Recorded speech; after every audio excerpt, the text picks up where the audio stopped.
Buenos días, profe. Buenos días a todos.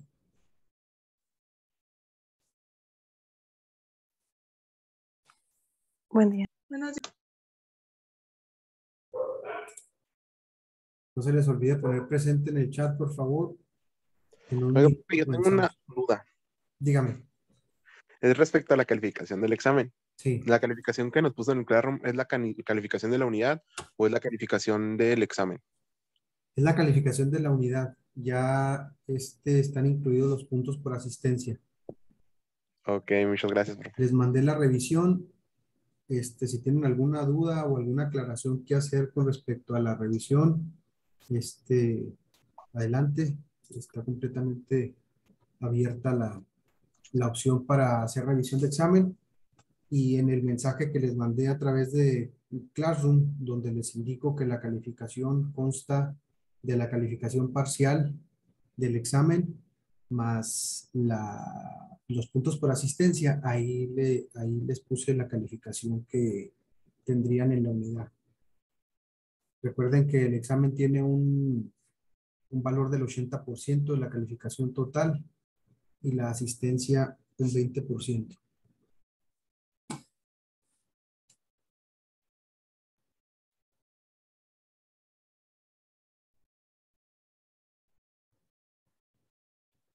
Bueno, y conforme vayan revisando ustedes sus correos y vean la revisión, me pueden contactar en cualquier momento. Pronto vamos a continuar con el tema siguiente. Bueno, antes de continuar, la aclaración del examen del día de mañana para la unidad 2, que va a ser el capítulo 3, desde el inicio del capítulo hasta aletas, transferencia de calor en superficies extendidas. ¿Sí? Ahora sí continuamos. Nos quedamos revisando la figura 4.13 el día de ayer. Estamos hablando de transferencia de calor en estado transitorio y estamos revisando transferencia de calor por conducción, ¿sí? En régimen transitorio, en paredes planas grandes, cilindros largos y esferas con efectos espaciales. Algunos de estos problemas, algunos de estos cuerpos tienen el espesor, principalmente para las paredes, tienen el espesor tan pequeño, ¿sí?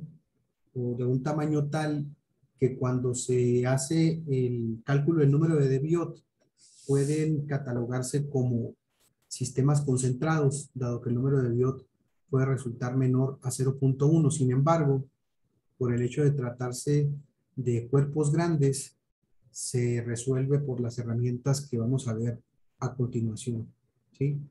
Entonces, dijimos que había una simetría a partir del centro hacia los dos lados para las tres geometrías principales y se supone que la temperatura varía igual del centro hacia la pared del lado derecho que del centro hacia la pared del lado izquierdo.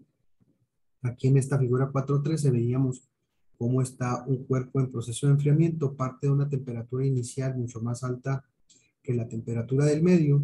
Inicialmente tiene una temperatura uniforme y conforme va pasando el tiempo vemos cómo cae rápidamente la temperatura de las superficies, incluso casi hasta llegar a la temperatura del medio en el primer tiempo. Sin embargo, el centro y una buena parte del cuerpo hacia, hacia las orillas permanece a la misma temperatura inicial. En el tiempo número 2 vemos que cae ya prácticamente toda la temperatura, luego cae la temperatura casi hasta el interior, casi hasta la parte central. La pared ya se encuentra a una temperatura parecida o igual a la del medio. Aquí es cuando empieza a transferirse calor entre el centro y la superficie y de la superficie hacia el medio circundante para que se mantenga ese flujo de calor, ¿sí? Y vemos cómo en el segundo instante o en el segundo tiempo la temperatura del centro todavía sigue a la misma temperatura que en un inicio. Sin embargo, ya empieza el proceso de enfriamiento en la parte central porque la parte de los extremos o las superficies ya están a la temperatura del medio. Entonces, Si esto se quedara así, pues ya no habría transferencia de calor por convección hacia el exterior. Entonces se empieza a enfriar la parte central, ¿sí? Pasando la energía que conserva aún la parte del centro hacia, hacia los extremos o las paredes, e inmediatamente en cuanto llega a ese punto, se transfiere por convección al medio, hasta que en el tiempo, un tiempo suficientemente grande, lo indicamos como el tiempo que tiende a infinito, el cuerpo alcanza la temperatura del medio. Lo más importante aquí es la ejemplificación, o más bien la aclaración, la suposición de que la transferencia de calor se da de la misma forma y por lo tanto la variación de la temperatura del centro hacia a la derecha que del centro hacia la izquierda. Por lo tanto, el modelo matemático que es este, ¿sí? Para la transferencia de calor en estado transitorio, en una sola dirección, ya sea en dirección de X o en dirección del radio, y con variaciones, bueno, con respecto a la posición y con respecto al tiempo, por eso nos queda una ecuación diferencial de segundo orden, se va a resolver únicamente para la parte positiva de 0 a X, y se supone que lo que obtengamos se da de la misma forma de 0 a menos L, de 0 a L y de 0 a menos L, ¿sí? Aquí se hace la aclaración de cómo se va a resolver el modelo matemático que aquí se presenta. Tenemos las condiciones de frontera para X igual a 0, ¿sí? Y para X igual a L, o en el punto donde la transferencia de calor que tenemos por conducción va a ser la misma que la razón de la transferencia de calor por convección, es decir, todo lo que le llegue por conducción a la superficie o que se transfiera por conducción del centro hacia la superficie, se va a transferir por convección hacia el medio circundante. Y la condición inicial es en X igual, perdón, en cualquier posición, ¿sí? Para la temperatura que depende de la posición y el tiempo, en cualquier posición, en el instante cero, cuando arranca el proceso de enfriamiento, tenemos una temperatura igual para todo el cuerpo homogénea que se identifica como temperatura inicial. En el tiempo cero, todo el cuerpo parte de la misma temperatura, por eso aquí en cualquier posición que nosotros, en cualquier valor que le demos a X para la posición, en el tiempo igual a cero va a tener la misma temperatura, y eso lo podemos ver claramente aquí en la figura 4.13, con esta línea constante para la temperatura en el tiempo igual a cero.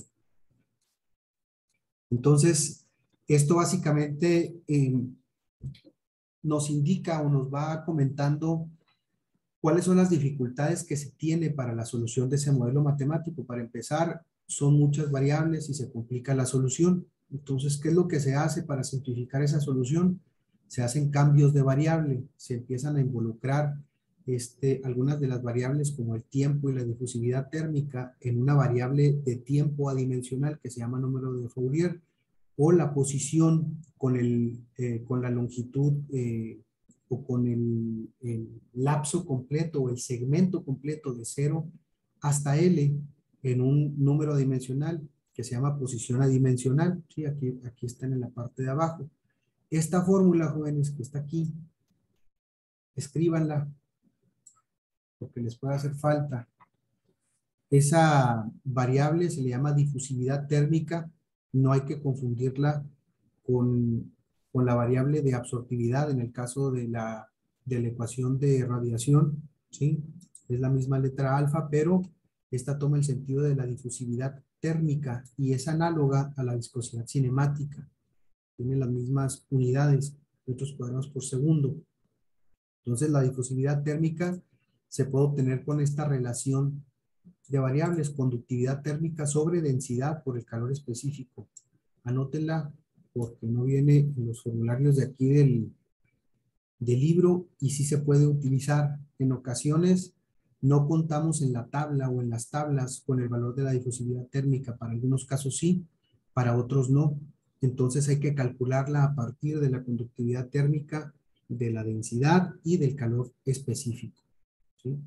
Entonces, ¿cómo se resuelve este modelo matemático? Para empezar, se hacen los cambios de variables, se generan estos grupos adimensionales, estos cuatro, la temperatura adimensional, ¿sí? Identificada como teta, que tendría como dependencias o estaría en función de la posición adimensional y el tiempo adimensional, ¿sí? Y esta variable tiene la singularidad o se simplifica bastante la temperatura dimensional porque relaciona todas las variaciones de temperatura. La temperatura en una posición y tiempo específicos involucra la temperatura inicial e involucra la temperatura del medio, parecido a lo que se hace en los sistemas concentrados. Entonces, todo en donde esté la temperatura lo vamos a cambiar por la temperatura dimensional. La posición, ¿sí? O X se sustituye por la posición adimensional y se involucra la variable de la posición, que puede ser cualquiera que nosotros vayamos a utilizar, puesto que podemos calcular la temperatura en cualquier punto a partir del centro y hasta la superficie o viceversa, ¿sí?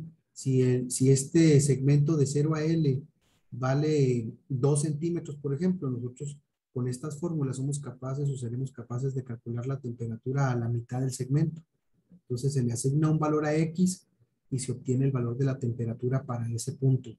Aquí el detalle es que nosotros vamos a obtener los valores de las variables adimensionales, ¿sí? Con las soluciones que se plantean, vamos a obtener la temperatura adimensional.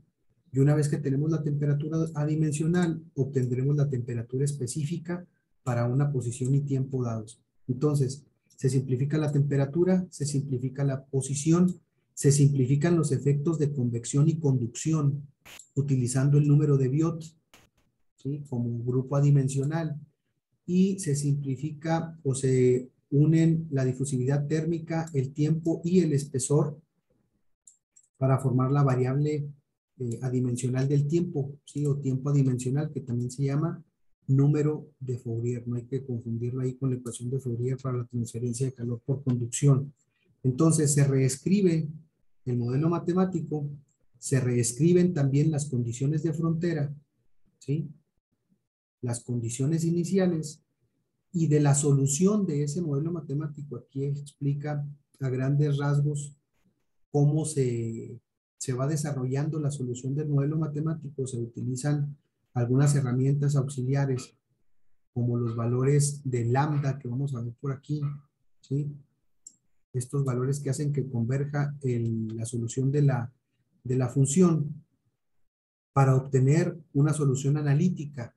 Ahora, este cuadro en la figura 4.14 es bien importante porque aquí nos dice cuál es la diferencia entre el problema original y el problema que se resuelve para el modelo matemático utilizando las variables adimensionales. Fíjense aquí que la temperatura depende o es función de todas estas variables que tenemos aquí, que son 1, 2, 3, 4, 5, 6, 7, 8. Es decir, si cualquiera de estas varía, va a variar la temperatura. Entonces tenemos, dijimos, son 8 variables: la posición, el espesor, el tiempo, la conductividad térmica, la difusividad térmica, el coeficiente convectivo, la temperatura inicial y la temperatura del medio. Si nosotros utilizamos las variables adimensionales, la temperatura adimensional será función únicamente de 3 variables: la posición adimensional, el número de Biot, que involucra los efectos de convección y conducción, y el tiempo, perdón, adimensional, ¿sí? Entonces, es mucho más fácil resolver una ecuación, ¿sí? O obtener el valor de esta variable que esté en función solo de 3 elementos, en lugar de tener uno en función de 8 elementos. Entonces, aquí se describe la, eh, la forma en la que se soluciona, ¿sí? De hecho, se establecen 2 funciones, una para la posición y una para el tiempo. Se resuelven por separado y luego después se juntan. Y lo que nos interesa más a nosotros para efectos prácticos y de este curso es que de esta solución, de la solución de este modelo, queda una solución con un número infinito de términos, ¿sí? Esta es la solución, ¿sí?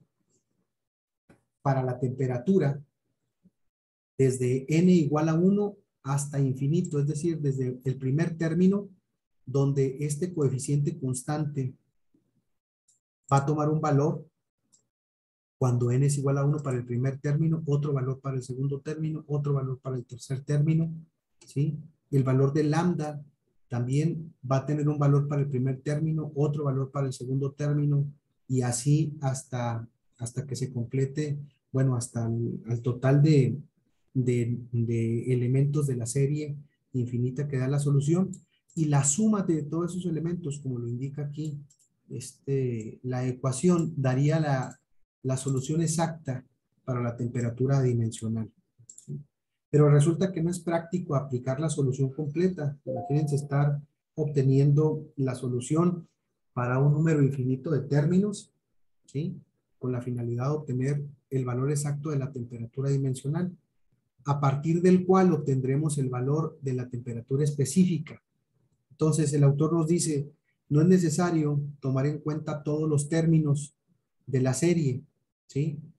Se puso a evaluar, o se pusieron a evaluar algunos de los términos. En este caso fueron 4 términos los que se evaluaron, ¿sí? Los primeros 4 términos de la serie infinita, para n igual a 1 hasta n igual a 4, y se dieron cuenta que la temperatura adimensional, ¿sí? Más del 90% de la solución estaba o se daba en el primer término, ¿sí? Si ustedes suman todos estos valores, todos estos de teta subíndice n, si suman .22321, .000835, .0001, ¿sí? El valor que da de la suma sería la solución, ¿sí? De la temperatura dimensional. A ver, hágalo alguien ahí, sume esos 4 valores o estos 3, porque este ya está en un orden de magnitud más pequeño. Sumen esos 3 valores y díganme cuánto les da.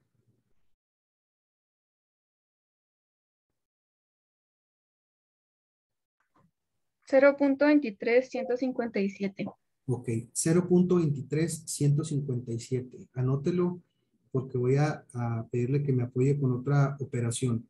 Ese punto 23 y fracción, ¿sí? Que nos está dando su compañera, sería el valor de teta, ¿sí? Sería el valor, el valor total de la temperatura dimensional. Y el elemento 1 tiene un valor de .22321. Entonces, si ese punto 23, bueno, el número completo que obtuvo es igual al 100%, vamos a decir que estos 4 elementos suman el 100% de los términos. Si ese punto 23 es al 100%, este punto 22321, ¿a cuánto es? Haga una reglita de 3. .22321 por 100 entre el punto 23 que determinó usted ahí. ¿Cuánto nos da?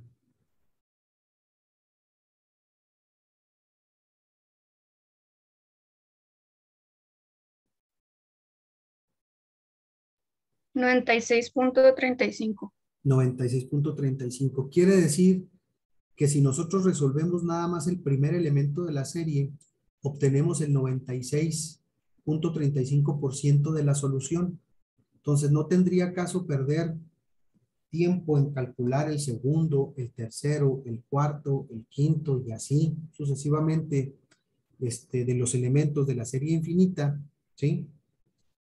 Por agregarle un 4% más de exactitud para lograr el 100, ¿sí? O un 3% a la solución. Entonces, por eso se dice que las soluciones están en base a la solución de la temperatura dimensional, está en base a la solución del primer elemento de la serie nada más, ¿sí? Entonces, se determina que para una pared plana, obviamente después de resolver el modelo con las condiciones de frontera para una pared plana, para un cilindro y para una esfera, ¿sí? Nos quedan estas soluciones. Estas son las soluciones completas con la serie infinita de términos, ¿sí?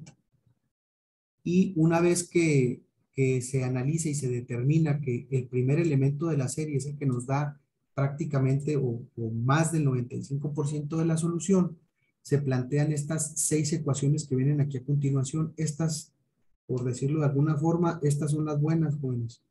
De la ecuación 423 a la 428. Tenemos que para determinar la temperatura adimensional para una pared en cualquier posición, a excepción del centro, ¿sí? Es decir, desde cerca del centro hasta la superficie o viceversa, está la ecuación 423, ¿sí? Donde nos da la solución del primer término de la serie. Entonces, aquí por eso vemos la A con un subíndice 1, la lambda con un subíndice 1, referente a la solución del primer elemento de la serie. ¿Y de dónde vamos a sacar los valores de A1 y lambda 1? Los vamos a sacar de esta tabla, de la tabla 4.2, en función del número de Biot.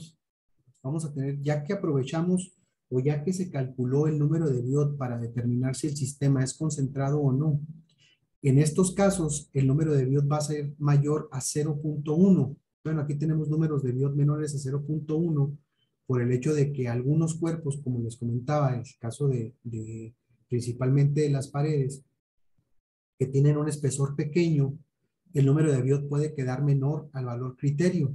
Y sin embargo, por tratarse de cuerpos grandes o placas grandes, por eso ahí dice paredes planas grandes, cilindros largos y esferas también grandes, se aplica este tipo de soluciones y por eso tenemos valores más pequeños. Pero se calcula el número de Biot y a partir del número de Biot, o tomando como base el número de Biot y la geometría, una pared, un cilindro o una esfera, se determinan los valores de lambda 1 y de A1 para poder obtener la solución o poder obtener la temperatura dimensional para una pared, para un cilindro y para una esfera fuera del centro del cuerpo, ¿sí? Para el centro del cuerpo, cuando se trata específicamente del centro del cuerpo, tenemos las ecuaciones 426 a 428, donde la temperatura adimensional, si se fijan aquí se simplifica, básicamente este elemento en la pared no está en la ecuación 426. ¿Por qué? Porque este elemento relaciona la posición fuera del centro, ¿sí? Si ustedes pueden aplicar esta misma ecuación para todas las condiciones, porque a final de cuentas, para la parte del centro, este elemento se hace 0, ¿sí? Y el coseno de 0 es 1, entonces por eso nos queda nada más este primer conjunto de elementos para el centro de la pared, y lo mismo pasa con el cilindro y con la esfera. Entonces tenemos 3 ecuaciones, una para la pared, una para el cilindro y una para la esfera, para calcular la temperatura adimensional en cualquier punto menos en el centro. Y tenemos otras 3 ecuaciones también, una para la pared, una para el cilindro y una para la esfera, para calcular la temperatura adimensional en el centro de cualquiera de estas 3 geometrías. Fíjense que aquí tenemos las dos igualdades, ¿no? Nosotros calculamos la temperatura dimensional con la finalidad de calcular la temperatura en una posición específica, o bien con la finalidad de calcular el tiempo, por ejemplo, a partir del número de Fourier. Entonces, esta temperatura dimensional es igual a la relación de estas temperaturas, pero también es igual a la relación de estos términos que tenemos aquí. Ahí lo vamos a ir viendo con un poquito más de calma. Una nota para que la tomen en consideración. En la tabla 4.2, los valores de lambda y de A se obtienen a partir del número de Biot, ¿sí? Pero tenemos, por ejemplo, para el cilindro y para la esfera, otros valores. Para el cilindro aquí tenemos J0, ¿sí? Y para la determinación de la razón de la transferencia de calor, utilizando también valores de las tablas, tenemos otras variables, o más bien otras constantes que se determinan a partir de la tabla 4.3. Nada más aquí hay que hacer la corrección. Esta letra eta, ¿sí?, que está en la primera columna, realmente es el valor de lambda 1, para que lo anoten ahí, ¿sí? El valor de lambda y el valor de A se obtienen a partir del número de Biot, utilizando la tabla 4.2. Y el valor de J0 y el valor de J1 se obtienen a partir del valor de lambda. Nada más para que lo corrijan ahí. ¿Sí?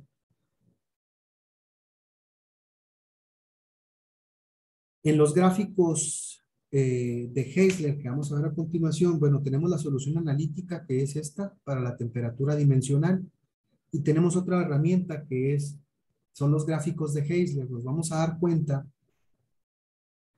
que en los gráficos de Heisler, si nosotros queremos determinar la temperatura adimensional fuera del centro del cuerpo, de todas formas tendremos que calcular la temperatura dimensional en el centro si utilizamos las gráficas o los gráficos de Heisler. ¿Sí? Aquí tenemos algo parecido relacionando la temperatura dimensional de la pared con la temperatura en el centro para obtener cualquiera de estas dos, ¿sí? Conociendo este conjunto de valores. Para una pared, para un cilindro y para una esfera, estas ecuaciones también las podemos utilizar. Estos son los gráficos de Heisler. Hay un conjunto, estos tres gráficos para una pared. Fíjense que aquí nos dan las condiciones de la pared, cómo se marca el espesor, y vuelvo a insistir en esto. Este 2L es igual al valor de L que veíamos en ocasiones anteriores. Por las características del planteamiento del modelo, se identifica ahora el espesor como 2L, entonces hay que tener cuidado a la hora de definir para este capítulo, para estos problemas, el valor de L. No vayan a confundir si les dice son 2 centímetros de espesor, por ejemplo, para una pared. Esos 2 centímetros de espesor no son igual a L, sino que son igual a 2L. Por lo tanto, L sería igual a 1 centímetro, nada más para que lo tengan en cuenta. Entonces tenemos un valor o tenemos una forma de determinar el valor de la temperatura dimensional en el centro, que está relacionada con los valores del eje Y, a partir de los valores que obtengamos en el eje X para el número de Fourier o el tiempo adimensional y el inverso de Biot. Lo que se hace aquí es calcular el valor de tau. Si conocemos estos valores, se ubica el valor de tau, por ejemplo, aquí en el eje de las X, que fuera 26 el valor de tau, y se va a proyectar una línea desde este eje X hacia arriba hasta que se encuentre con el valor que obtengamos del inverso de Biot. Vamos a decir que el inverso de Biot nos quedó con un valor de 5, ¿sí? Entonces proyectamos el valor de 26 hasta que se tope con la línea de 5, ¿sí? O con la curva de 5, y de aquí proyectamos hacia el lado izquierdo para obtener el valor de la temperatura dimensional en el centro. Las dificultades que representa utilizar esta herramienta pues son las mismas que para cualquier otra en donde tenemos una escala, ¿sí? Cualquier otra solución gráfica en donde está la escala con unas separaciones o los órdenes de magnitud varían mucho y la distancia entre punto y punto varía muy poco, es decir, son muy comunes los errores de apreciación. Por eso se prefiere utilizar estas ecuaciones a utilizar los gráficos de Heisler, pero pues ahí va a quedar libre para que ustedes lo hagan de la forma que mejor les parezca, o bien ahí se indicará en los problemas a resolver cuál es la herramienta que se tiene que utilizar, ¿sí? Entonces podemos obtener el valor de la temperatura dimensional en el centro y podemos obtener el valor de la temperatura dimensional fuera del centro, que sería igual a las primeras tres ecuaciones, ¿sí? Igual a estas tres. Nada más que no se obtiene de forma directa. Lo que obtenemos aquí del eje Y es la relación entre la temperatura dimensional fuera del centro y la temperatura dimensional en el centro. Entonces aquí tenemos un valor que es teta sobre teta 0. De la misma forma sacamos el inverso de Biot, proyectamos a la curva de la posición adimensional y proyectamos hacia el eje Y y obtenemos el valor de la relación de temperaturas. ¿Qué tendría que hacer para obtener el valor de teta solo? Tendría que obtener de todas formas el valor de la temperatura dimensional en el centro, utilizando la primera gráfica, y después multiplicar ambos valores. Multiplicar el valor que me resulte de esta gráfica con el valor que resulte de la primera. Si ustedes multiplican teta sobre teta 0 por teta 0, lo que nos va a quedar es únicamente el valor de la temperatura adimensional fuera del centro. Y a eso se refieren estas ecuaciones que tenemos aquí, ¿sí? Entonces, lo podemos obtener también utilizando estas ecuaciones que tenemos aquí.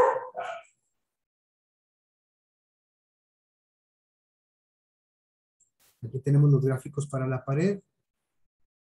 Para el cilindro, aquí nos indica cuál es el radio y cómo determinar el inverso de Biot, ¿sí? Cómo determinar también el número de Biot ahí. En los sistemas concentrados, esto también anótenlo.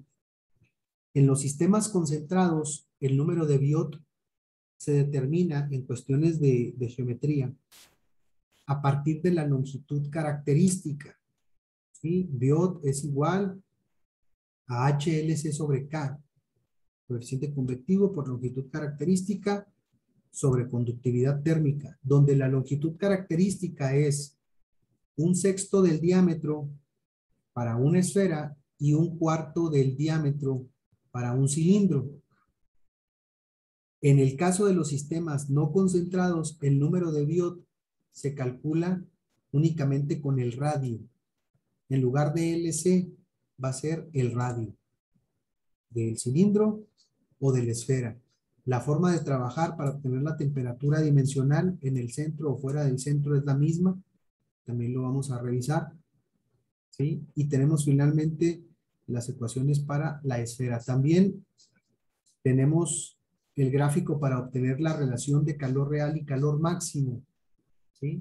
El calor máximo lo obtenemos con la ecuación de calor, masa por calor específico por la diferencia de temperaturas, los extremos de las temperaturas, la más alta y la más baja, para obtener el calor real ganado o perdido en un proceso de enfriamiento que no lleva hasta igualarse con el medio, como lo veíamos con la barra en un problema anterior, ¿sí? Esa barra que iba de 950 grados hasta 800, creo, algo así, la temperatura, o un valor menor, y la temperatura del medio estaba a 40 grados centígrados.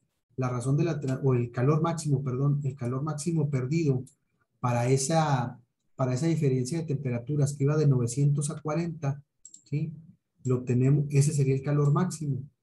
Pero si queremos analizar el calor perdido de la barra desde los 950 hasta 500 grados, por ejemplo, ese sería el calor real y lo podemos obtener a partir de esta gráfica que tenemos aquí, multiplicando el número de Biot al cuadrado por el tiempo adimensional en el eje de las X y con el número de Biot como referencia para cada una de las curvas del comportamiento.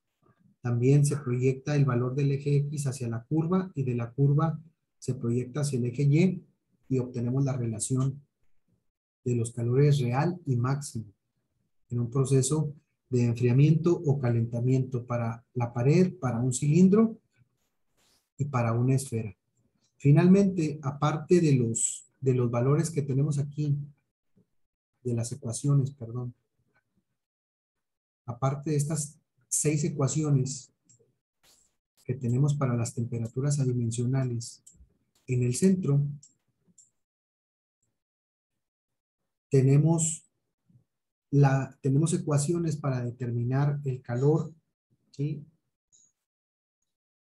Utilizando no solo las herramientas gráficas, sino también las fórmulas. Aquí vamos a ver cómo se obtiene el calor máximo. Aquí está lo que les comentaba. El calor máximo se obtiene utilizando la ecuación de cambio de energía interna o la ecuación de calor, masa por calor específico por la temperatura del medio menos la temperatura inicial, suponiendo que el cuerpo se está calentando, sí, que la temperatura del medio es mayor. Y aquí lo único que cambia es que en lugar de poner la masa, ponemos su equivalencia, que sería el producto de la densidad por el volumen, ¿sí? Es decir, otra forma de expresar la masa. Entonces así obtiene el calor máximo, el calor real, lo podemos obtener de forma gráfica para una pared, para un cilindro, para una esfera, pero también podemos obtener el calor real a partir de esta ecuación, la 433, 434, 433 para una pared, 434 para un cilindro y 435 para una esfera, en donde aquí es donde para el cilindro vemos el valor de J1, ¿sí? Veíamos el valor de J0 para la temperatura dimensional. Voy a regresarme aquí rápido.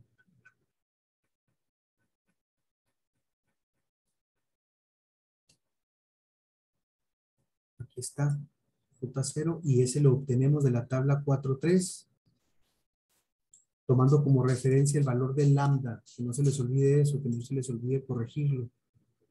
Porque si después no se acuerdan, no van a saber cuál es el valor que tienen que tomar como referencia para obtener J0 si se está buscando la temperatura dimensional en alguna parte del cilindro a partir del centro, o si se quiere obtener el valor de J1 para calcular el calor real en un cilindro, ganado o perdido. ¿Sí? Ahí está. Bien, ¿dudas hasta aquí, jóvenes?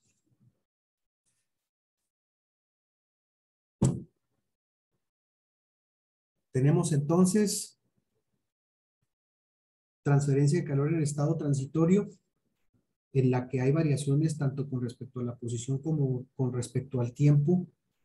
Se puede hacer una simplificación para cuerpos pequeños con conductividades térmicas altas, que se les identifica como sistemas concentrados, en los que se puede considerar que la variación de la temperatura se da únicamente con respecto al tiempo, considerando que en todo el cuerpo, es decir, con respecto a la posición, la temperatura puede permanecer homogénea. Cambia con el tiempo, pero no cambia con la posición, ¿sí? Si la temperatura baja de 100 a 90 grados, esos 90 grados los va a tener en todo el cuerpo homogéneamente distribuido, ¿no? O sea, todos los puntos en los que ustedes sensen la temperatura va a ser la misma. Y tenemos el otro caso en el que sí hay variaciones con respecto al tiempo y con respecto a la posición. Esto sucede cuando tenemos cuerpos que tienen conductividades térmicas bajas, que son cuerpos más grandes, ¿sí? Y que dan como resultado variaciones de temperatura entre las diferentes capas de ese cuerpo. Para la solución de esos dos problemas tenemos, en el caso de sistemas concentrados, una ecuación relativamente sencilla para determinar la temperatura a cualquier tiempo, ¿sí?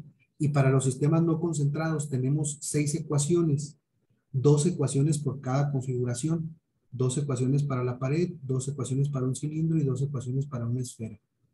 Cada una de las geometrías tiene una ecuación para determinar la temperatura adimensional en el centro del cuerpo y otra ecuación para determinar la temperatura adimensional en cualquier parte del cuerpo, menos en el centro.